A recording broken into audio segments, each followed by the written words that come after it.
Hi hello ஃபங்க்ஷனுக்கு போகலாமா? S, நம்ம மீஷோவில் ஆர்டர் பண்ண சாரீ பர்ஃபெக்டான டைமுக்கு வந்துருச்சு. ஸோ அதை நம்ம ஸ்டிச் பண்ணிவிட்டு அதை போட்டுட்டு தான் நம்ம ஃபங்க்ஷனுக்கு போகிறோம். போகலாமா? ரெடியா? எஸ், இந்த சாரீ தான் வந்துச்சு. சூப்பர்வான சாரீ, ஒரு மாதிரி லைட் வெயிட்டாக நல்லா இருந்துச்சு. நாங்களும் ஃபங்க்ஷனுக்கு ரெடி ஆகிட்டு கிளம்பியாச்சு. அது என்ன ஃபங்க்ஷன் அப்படின்னு சொல்லி பார்த்தீங்கன்னா, இது ஒரு முஸ்லீம் என்கேஜ்மெண்ட் ஃபங்க்ஷன். போயிட்டு நல்லா பார்த்தோம். அது என்ன பண்ணுறாங்கன்னு சுத்தமாக தெரியல, பட் பார்க்க நல்லா இருக்கா, அது போதும். அண்ட் என்னோடய ஃப்ரெண்டுக்காக தான் நான் வந்தேன்.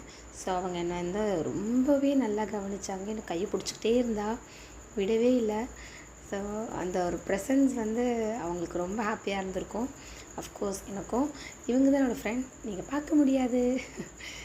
நாங்கள் இப்படி தான் அப்படியே நானும் ஹஸ்பண்ட் அங்கங்கே போஸ்ட் கொடுத்தோம். நம்ம எதுக்கு போகணும்? எஸ், அப்புறம் எனக்கு பசிக்கும் இல்லை. Mutton biryani, chicken, fish fry, அது இதுன்னு எல்லாமே இருந்தது. நல்ல ஒரு பொடின்னு பிடிச்சிட்டு ஃபைனலாக ஐஸ்கிரீம் எட்வின் இருக்கா பாருங்கள், ஒரு 3 கப்ஸ் கிட்ட சாப்பிட்டு முடிச்சுட்டு என்னோடதையும் சேர்த்து கேட்குறாங்க. ஓகே, என்ன பண்ணுறது, நம்ம பிள்ளை நம்மள மாதிரி தானே இருக்கோம். சரிந்தா எடுத்துக்கிட்டு போ அப்படி சொல்லிட்டு நானும் விட்டுட்டேன். ஆல்ரெடி பார்த்து நம்மளே 2 கப்ஸ் வச்சுருக்கான். இருந்தாலும் நல்லா சாப்பிட்டு நெக்ஸ்ட் டேவே கோல்ட் ஆகிடுச்சு. அது வேறு விஷயம். ஸோ நானும் நல்லா இந்த ஐஸ்கிரீம்லாம் சாப்பிட்டுட்டு நல்லா அந்த ஃபங்க்ஷனை என்ஜாய் பண்ணோம்.